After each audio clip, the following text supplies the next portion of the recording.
옛날 깊은 산골에 자리 잡은 한 마을에 도화라는 이름의 과부가 있었지요.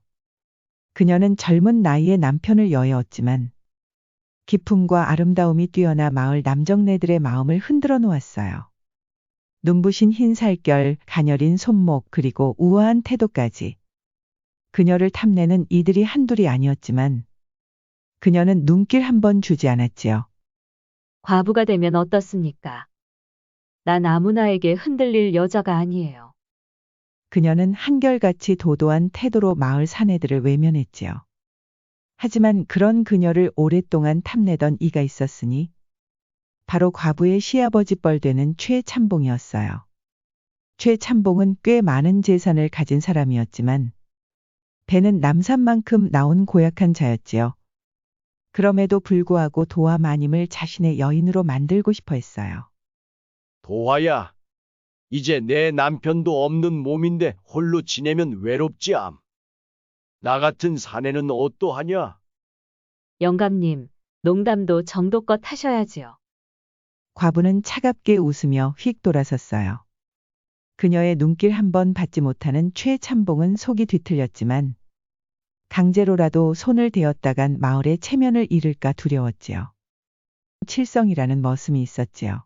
25의 젊은 사내로 억센 몸집에 단단한 팔뚝을 가진 건장한 남자였어요. 칠성이는 본래 어릴 적부터 과부의 집안에 몸붙여 자란 사람이었고 묵묵히 일만 하며 살아왔지요. 그런데 어느 날부터인가 칠성이의 가슴이 이상하게 뛰기 시작했어요. 마당을 가로질러 지나가는 도화 마님의 모습, 저고리 소매 사이로 드러나는 고운 손목, 그리고 그녀가 가끔 나지기 부르는 가락. 그는 그저 머슴일 뿐. 감히 마님에게 그런 마음을 품는 것조차 불경한 일이라 생각했지요. 그러던 어느 날, 과부가 정원에서 발을 헛디뎌 넘어지려 하자 도화 마님의 작은 신음과 함께 칠성이는 그녀를 품에 안은 채 멈춰섰어요. 부드러운 살결, 은은한 향기. 그리고 가까이서 바라본 그녀의 얼굴. 머슴이 감히. 과부는 얼굴을 붉히며 황급히 몸을 떼었어요. 죄송합니다요, 마님. 칠성이는 깊이 고개를 숙였지만 마음속 무언가가 달아올랐지요. 그날 이후 칠성이는 마님에게 조금씩 다가가고자 했어요. 우물가에서 무거운 물동이를 나르려 하면 먼저 다가가 거들었고 겨울밤 찬바람이 들까봐 마님 방의 문틈을 꼼꼼히 막아두었어요. 때때로 마당을 쓸면서 그녀가 지나가는 길목을 깨끗이 정리하기도 했지요. 처음엔 칠성의 행동이 귀찮다고 생각했던 도화 마님도 점점 그를 신경 쓰기 시작했어요. 칠성이 이놈 어쩐지 자꾸 거슬리네. 어느 날 과부가 장독대에서 항아리를 들어 올리려 하자 칠성이는 멀리서 뛰어와 얼른 항아리를 낚아챘어요. 마님 이런 무거운 것은 제가 들어드리겠구만요. 과부는 눈살을 찌푸렸지요. 내가 어찌 내 하는 일을 자꾸 거들려 하느냐? 그야 마님께서 고운 손으로 이런 일을 하시는 게 아까워서 그렇지요. 칠성이는 슬며시 웃으며 항아리를 제자리에 올려두었어요. 과부는 칠성을 빤히 쳐다보다가 휙 돌아가 버렸어요. 그러고는 한마디를 했지요. 쓸데없는 짓 하지 말거라. 그 말과 달리 그녀의 볼끝이 희미하게 붉어졌어요. 그날 이후로 칠성이는 마님 주변에서 자꾸 눈에 띄었지요. 우물가에서 마님이 물을 기르려 하면 칠성이는 어느새 다가와 마님보다 먼저 두레박을 내려보냈어요. 이런 건 제가 하겠습니다요. 부엌 앞에서 과부가 땔감을 나르려 하면 칠성이는 아무 말 없이 장작을 들어 마님 방까지 가져다 놓았어요. 마님 방이 추울까 봐 준비했어요. 마당을 쓸 때도 칠성이는 마님이 걸을 길목만 깨끗하게 쓸어 놓았어요. 처음엔 귀찮다고 생각했던 과부도 점점 칠성이가 신경 쓰이기 시작했지요. 그날 과부는 절에 다녀오려 했으나 갑작스럽게 내린 폭우에 발이 묶이고 말았어요. 이런 절까지 갈 수가 없겠네. 비에 옷이 젖어 몸이 점점 차가워지던 그때 누군가 허겁지겁 달려왔어요. 마님, 머슴 칠성이었어요. 그는 숨을 헐떡이며 마님을 향해 달려왔어요. 마님, 이러고 계시면 감기 드십겠구만요. 근처에 주막이 있으니 그리로 가셔요. 과부는 주위를 둘러보았지요. 빗속을 헤쳐나가기는 어려운 상황. 어쩔 수 없이 칠성을 따라 근처 주막으로 몸을 피했어요. 주막 안은 따뜻했어요. 주모가 젖은 옷을 말리라며 따뜻한 술 한 병을 내왔어요. 몸이 많이 차가워지셨을 테니 한 잔 드셔요. 나는 원래 술을 잘 마시지 않네만. 오늘 같은 날엔 괜찮겠지. 과부는 조심스럽게 잔을 들어 술을 한 모금 넘겼어요. 따뜻한 술이 몸속으로 스며들며 알싸한 기운이 퍼졌지요. 한 잔, 두 잔. 술이 들어가자 과부의 얼굴이 점점 붉어졌어요. 머슴 주제에 퍽 다정하구나. 마님은 취기가 올라온 듯 흐릿한 눈으로 칠성을 바라보았어요. 마님께서 저를 너무 멀리 하시니 저는 그저 마님을 지켜드리고 싶은 것뿐이에요. 칠성은 조심스럽게 그녀의 손을 잡았어요. 마님은 술에 취한 채 그 손을 빼지도 않았지요. 그러나 과부는 그의 말을 끝까지 듣지 못했지요. 그녀는 이미 너무 취해버려 천천히 머리를 숙이더니 거칠게 숨을 내쉬었죠. 그러나 과부가 눈을 떠버렸어요. 반쯤 감긴 눈동자가 칠성을 보았지요. 한동안 멍하니 칠성을 바라보던 마님은 이내 정신을 차리고 상체를 일으켰어요. 오히려 나를 지켜준 것이야. 그녀의 손길이 칠성의 심장이 미친 듯이 뛰었어요. 보드라울을 더 이상 좋아해서는 안 된다 생각했지요. 마님, 여기까지 하는 것이 좋겠구먼요. 저는 마님에게 어울리는 자가 아니어요. 과부는 칠성이가 부끄러움이 너무 많아 내심 서운해했지요. 다음 날 칠성은 과부를 피해 집을 떠나기로 결심했어요. 과부는 칠성이가 바쁜가 보다 생각했지만 한 달, 두 달 시간이 지나도 그가 보이지 않자 점점 의아해졌지요. 아니, 저놈이 어디 간 거야? 날마다 마당에서 땀을 뻘뻘 흘리던 놈이 갑자기 사라지다니. 처음에는 칠성이도 나름 바쁜 일이 있겠거니 했어요. 하지만 사흘이 지나고 보름이 지나고 두 달이 지나도 칠성이는 코빼기도 보이지 않았어요. 혹시 어디 장가라도 갔나? 과부는 혼잣말을 하며 팔짱을 꼈어요. 저렇게 순진한 놈이 한눈을 팔 리는 없고 혹시라도 도망이라도 갔다면 무슨 이유인지 궁금했지요. 혹시 내가 그날 너무 과했나? 에이, 설마 그 정도 가지고 그러겠어? 그러나 날이 갈수록 궁금증이 쌓여갔어요. 과부는 아래 것들에게 슬쩍 물어보기도 했지요. 칠성이는 어디 갔다더냐? 아, 그놈이요? 갑자기 사라졌다 카던데요. 혹시 마님이 혼내셨습니까? 아니, 내가 왜? 대답을 듣고도 여전히 이해가 되지 않았어요. 그래, 머슴이야 오가며 떠나기도 하는 법이라지만 칠성이는 그런 애가 아니었지요. 그러던 어느 날 과부는 창밖을 바라보았어요. 칠성이가 없는 빈 마당이 허전해 보였지요. 그래, 안 되겠다. 내가 직접 찾아야겠다. 그렇게 과부는 슬쩍 장옷을 걸치고 몰래 마을로 나섰어요. 그렇게 손수 칠성을 찾아 나서게 된 과부. 마님은 수소문 끝에 칠성이 최참봉 내에서 일하고 있다는 소식을 들었지요. 그래, 이놈. 딱 걸렸어. 과부는 최참봉 내 대문을 두드렸어요. 마당에서 하인들이 어리둥절한 얼굴로 쳐다보는 가운데 최참봉이 허리춤을 추스르며 나왔어요. 아니, 이게 누구야? 도와 내가 여긴 어인일이냐? 과부는 허리를 꼿꼿이 세우고 말했어요. 혹시 칠성이라는 머슴이 여기 있어? 최참봉이 눈을 가늘게 뜨더니 의미심장한 미소를 지었지요. 도와야 그 머슴이 너랑 무슨 연이 있다고 여기까지 왔느냐? 그냥 제 집에 있던 머슴이었는데 갑자기 사라졌길래. 그놈이 혹시 사고라도 친 게 아닌가 싶어서 말이오. 최참봉은 수염을 매만지며 고개를 끄덕였어요. 허, 머슴 하나 잃어버린 게 우리 집에까지 찾아올 일이냐? 칠봉이는 저희 집에 오래 있었던 머슴입니다. 궁금한 것이 당연하지요. 마님은 얼굴이 살짝 달아올랐지요. 칠성아 도화가 널 찾으러 직접 여기까지 오셨다. 어서 나와 보거라.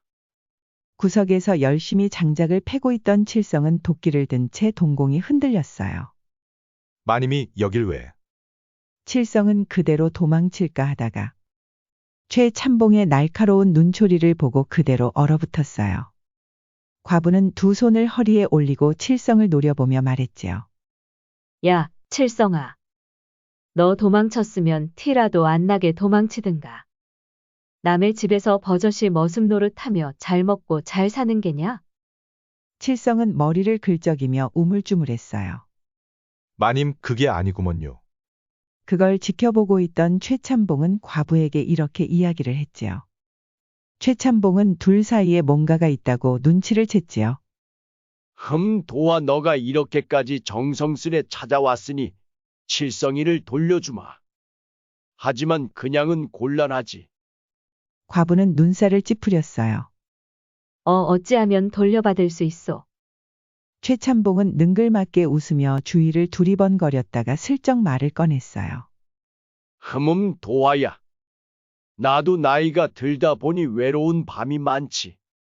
네가 하룻밤만 나와 이야기라도 나누어 준다면 칠성을 기꺼이 돌려주마. 과부는 순간적으로 입을 떡 벌렸지요. 뭐라고요? 참봉 영감, 그런 엉뚱한 소리를 하면 천벌 받습니다. 도와야. 걱정 말어라. 내 방에 따뜻한 차도 준비해 놓았고 오로지 대화만 하면 되느니라. 나는 그저 외로운 중늙은이일 뿐이다. 과부는 황당해서 말을 잇지 못했어요. 하지만 칠성을 돌려받아야 하니 어쩌겠어요. 좋소. 하지만 영감날이 말만 나누는 거 확실하겠지요? 당연하지. 그럼 우리 오붓하게 이야기 나누러 가볼까? 과부는 눈을 가늘게 뜨며 속으로 생각했어요. 망할 염강탱이. 최참봉은 도화가 차를 마시기 전 슬쩍 소매에서 작은 약초 한 봉지를 꺼내 찻잔에 넣었어요. 차 맛이 어떠하느냐 도화야. 약재가 찬물에 녹아들자 그는 능글맞은 미소를 지으며 잔을 꺼냈어요. 도화야, 이 차가 아주 기가 막히지. 피곤한 몸을 확 풀어줄 거야. 과부는 찻잔을 받아들고 한 모금 넘겼어요. 쾅! 문이 벌컥 열리며 칠성이 방 안으로 뛰어들어왔어요. 대감. 마님께 무얼 하시는 겁니까? 최참봉은 기겁하여 손을 들고 뒤로 넘어질 뻔했어요. 아니, 내가 왜 여기 있느냐? 칠성은 과부를 부축하며 최참봉을 노려보았어요. 이런 비겁한 짓을 하다니 최참봉 나으리. 창피하지도 않으십니까? 최참봉은 헛기침을 하며 당황해 어물거렸어요. 아니, 난 그저 차 한 잔 나누려 했을 뿐이야. 내가 왜 이렇게 호들갑이냐? 칠성은 코웃음을 치며 과부를 번쩍 안아들었어요. 마님, 여긴 더 있으면 안 되겠구먼요. 그러나 과부는 여전히 몽롱한 상태였어요. 칠성아. 넌 왜 얼굴이 두 개냐? 아니, 세 개인가? 칠성은 당황하며 머리를 극적였고 최참봉은 그 모습을 보며 얼굴을 붉히며 소리를 쳤지요. 내 인연놈들을 가만두지 않을 것이다. 칠성은 정신을 차리지 못한 과부를 부축하며 최참봉의 집을 빠져나왔지요. 머슴 칠성이의 얼굴은 땀으로 한가득 젖어 있었지요. 사실 머슴이 대감의 명을 거역한다는 것은 있을 수 없는 일이었어요. 하지만 칠성이는 목숨을 내던지고 과부를 구해낸 것이었지요. 마님, 정신 좀 차리시오. 이제 안전한 댁으로 모셔드리겠구먼요. 과부는 몽롱한 상태에서도 칠성의 품속에서 웅얼거렸습니다. 칠성아. 너는 바보니? 바보든 멍청이든 마님이 무사하면 되시오. 칠성은 그렇게 과부를 등에 업고 밤길을 달렸습니다. 생각보다 과부가 무거웠지만 그는 이를 악물고 멈추지 않았습니다. 이윽고 마님의 집에 도착한 칠성은 숨을 헐떡이며 과부를 내려놓았습니다. 자, 마님. 이제 안전하셔요. 다음 날 아침 과부의 집 앞이 시끌벅적해졌습니다. 무려 최참봉이 마당에 떡하니 서서 자신의 집에서 일하는 일꾼들을 모조리 데려와 진을 치고 있었습니다. 칠성, 이놈, 나와라. 최참봉의 목소리는 우렁찼고 마님은 창가에서 밖을 내다보며 눈살을 찌푸렸습니다. 저 영감이 또 무슨 난리를 치려고 저러는 거야? 그 순간 과부가 말릴 새도 없이 최참봉의 일꾼들이 집으로 들이닥쳐 칠성을 끌어냈습니다. 야야. 이거 놔보라오.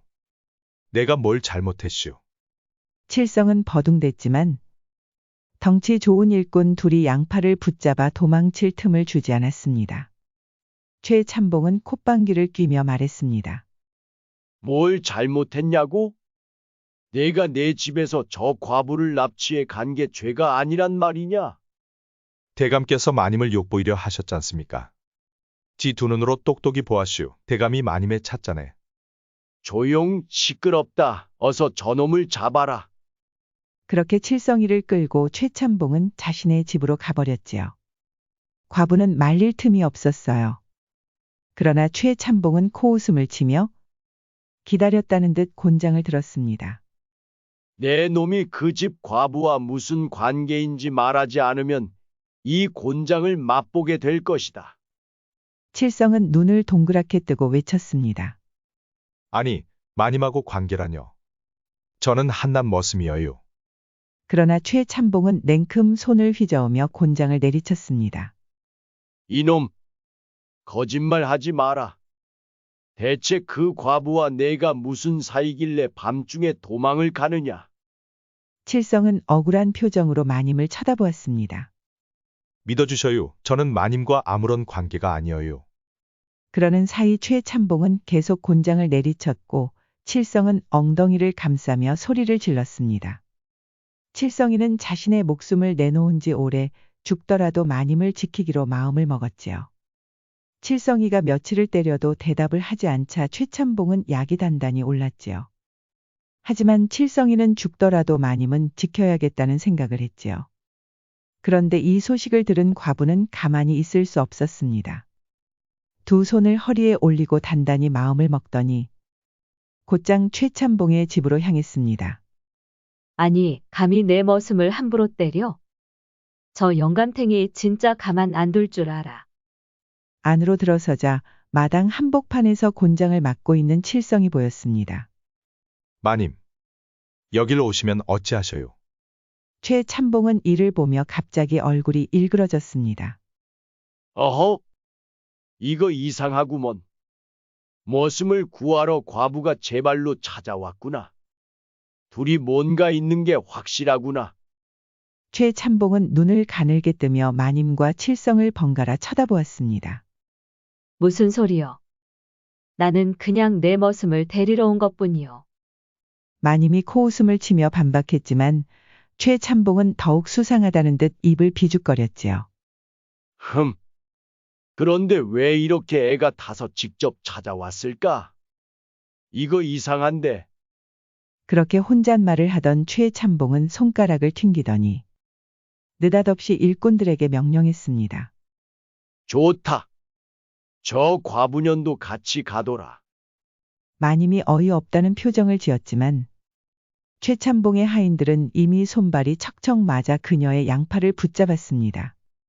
최참봉은 질투에 눈이 멀어버렸지요. 이거나라니까. 그러나 이미 마님은 칠성이 갇혀있던 곳으로 끌려가고 있었습니다. 이후 칠성이도 철장으로 돌아왔어요. 칠성은 철창 안에서 마님을 보며 황당한 표정을 지었습니다. 죽고 못 사는 너희 둘이 어디 여기서 말라 죽어봐라. 마님은 팔짱을 끼고 땅을 구르며 소리쳤습니다. 최참봉 영감이라고도 무사할 줄 아시오. 최참봉은 만족스러운 표정으로 수염을 쓰다듬으며 말했습니다. 이제 두 사람 사이가 어찌 된 것인지 천천히 실토할 때까지 여기서 나올 생각은 말게. 이렇게 해서 마님과 칠성은 나란히 갇혀버리고 말았습니다. 그렇게 날이 지나고 최참봉의 곤장은 점점 더 늘어났습니다. 처음에는 하루에 3대 맞던 것이 5대로 늘더니 이제는 밥을 먹기도 전에 곤장을 맞고 밥을 먹고 나서도 곤장을 맞는 지경이 되었습니다. 어느 날 밤 감옥 같은 방에 갇힌 칠성은 어두운 천장을 바라보다가 옆에서 깊은 한숨을 내쉬는 마님을 보고 결심했습니다. 마님, 이렇게 있다간 우린 곤장이 아니라 말려 죽겠구먼요. 마님은 팔짱을 끼고 눈을 가늘게 뜨며 칠성을 바라보았습니다.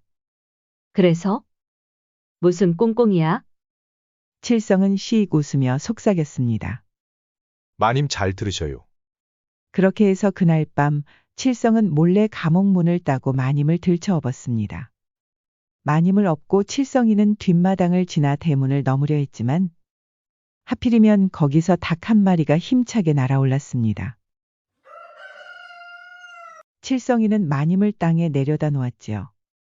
마님 여기서부터는 혼자 뛰어가셔야 해요. 돌아보지 말고 뛰셔요. 칠성은 과부를 향해 속삭였지만 이미 사방에서 하인들의 횃불이 번쩍였습니다. 도망자다! 잡아라! 마님, 뛰셔요. 결국 칠성은 또다시 붙잡혀 대감댁으로 끌려갔습니다. 최참봉은 분노에 찬 얼굴로 곤장을 들었습니다. 이것들이 도망을 쳐? 칠성은 눈을 질끈 감으며 곤장을 맞을 준비를 했습니다. 며칠 후 마님은 몰래 최참봉의 집 주변을 살피며 칠성의 소식을 듣고 있었습니다. 그런데 갑자기 최참봉의 대문이 쾅 하고 열리더니 의금부 사람들이 들이닥쳤습니다. 몰래 주변을 훔쳐보고 있던 마님도 놀랬지요. 이 집에 칠성이라는 머슴이 있느냐? 의금부 관리들은 거칠게 문을 열어젖히며 최참봉을 몰아세웠어요. 최참봉은 황당하다는 듯이 되물었어요. 아니, 그저 머슴일 뿐인데 왜들 이러시오? 그러나 관리들은 이미 조서를 펼쳐 보이며 단호하게 말했어요. 죄 없는 사람을 가둬 가혹한 행위를 한 죄. 아니, 그저 우리 집 머슴 훈육하는 게 이 의금부 나으리들까지 나설 일이랍디까? 너는 저분이 누군지 아느냐? 그 말을 들은 최참봉과 그 집의 식솔들의 눈이 휘둥그레졌어요. 몰래 엿듣고 있던 과부도 놀래 숨을 죽였지요. 누구신데 그러시오? 천민 머슴이 아니란 말이오? 저분은 왕가의 최숙빈 마마의 아들시다. 모두가 경악을 했어요. 칠성이의 표정을 보아하니 칠성이도 몰랐던 것 같아 보였지요. 아니, 무슨 소리요? 어찌 머슴이 그리 높으신 분의 아들이 된답니까? 네 따위가 알 것이 아니다. 너는 왕족을 가둬놓고 가혹하게 매질을 하였으니 네 죄가 그리 가볍지 않다. 순순히 따라오거라. 모든 것들은 직접 의금부에서 추궁하여 해결할 것이다. 칠성은 믿기 어렵다는 듯이 중얼거렸어요. 아니, 내가 왕족이라고. 과부도 충격을 받은 듯 한참을 바라보다가 이내 고개를 끄덕이며 말했어요. 이제야 모든 게 설명이 되는군. 어쩐지 평범한 머슴치곤 너무 의젓하고. 아니, 그러면 내가 그동안 왕족한테 일을 시킨 거였단 말이야? 칠성은 머리를 극적이며 멋쩍은 지었어요. 그러나 의금부 관리는 단호하게 말했어요. 그러고선 멀리서 지켜보고 있던 칠성이에게 관리가 다가왔어요. 도련님, 제가 도련님을 얼마나 찾아다녔는지 아십니까? 한번 왕족은 영원한 왕족입니다. 도련님의 친모는 숙빈채 씨이십니다. 비록 숙빈께서 패비가 되시고 출궁을 하게 되었었지만 한번 몰락한 가문이라도 왕실의 피를 이어받은 이상 도련님은 왕실의 일원이십니다. 숙빈께서 그리 되시고 어린 도련님을 찾으러 갔을 땐 도련님이 그곳에 계시지 않으셨습니다. 그리하여 수십 년을 찾아다녔습니다. 늦게 와서 정말 송구합니다. 그 말을 들은 칠성은 한숨을 푹 내쉬었어요. 그렇게 칠성의 신분이 밝혀지고 모든 소동이 끝난 후 칠성과 마님은 다시 마님의 집에서 마주 앉았어요. 칠성은 장작 더미를 정리하며 능청스럽게 웃었지요. 마님, 이젠 전 더 이상 머슴이 될 수 없겠구먼요. 그래도 이 집에서 계속 살아도 될런지요? 마님은 팔짱을 끼고 그를 위아래로 훑어보았어요. 머슴이 아니라면 대체 무슨 자격으로 내 집에 남겠다는 거냐? 칠성은 씩 웃으며 대꾸했어요. 글쎄요, 마님이 원하시면 뭐. 심부름꾼이든 문직이든 머슴보단 조금 나은 역할로 남아볼까요? 마님은 호탕하게 웃으며 대꾸했어요. 아이고, 그럼 뭐하러? 마을의 어느 누구도 얻지 못한 아름다운 과부가 자신의 배꼽 아래에서 자신을 바라보고 있었으니까요. 그렇게 칠성과 과부는 더 이상 신분의 벽도, 머슴과 주인의 관계도 없이 진정으로 함께하며 행복한 나날을 보내게 되었어요. 비록 칠성은 더 이상 머슴이 아니었지만 그는 여전히 과부의 곁에서 그녀를 지키며 살아가기로 했지요. 과부 역시 더 이상 신분을 신경 쓰지 않고 칠성을 평생을 함께할 사람으로 받아들였어요. 칠성이 장난스럽게 말했어요. 마님, 이제 저를 부를 때 그냥 칠성이라 부르지 말고 도련님이라 불러주시면 안 되겠습니까? 마님은 피식 웃으며 고개를 저었어요. 에이, 내가 도련님이면 난 뭐가 되니? 그냥 칠성아, 그래야 우리답지. 칠성은 고개를 끄덕이며 웃었어요. 그렇다면 앞으로도 쭉 마님을 모시겠구만요. 그렇게 두 사람은 오랜 세월을 함께하며 서로를 아끼며 살아갔어요. 칠성이와 과부의 이야기 잘 들으셨나요? 살다 보면 때로는 늦게 꽃피는 인연도 있어요. 칠성과 과부는 오랜 기다림 끝에 결국 함께할 운명이었지요. 마치 대기만성처럼 처음에는 머슴과 마님의 관계였지만 시간이 흘러 둘의 사랑은 더욱 깊어졌고 마침내 함께하는 삶을 이루게 되었지요. 오늘 이야기를 재밌게 들으셨다면 좋아요와 구독 부탁드리겠습니다. 다음에 또 재밌는 이야기로 찾아오겠습니다.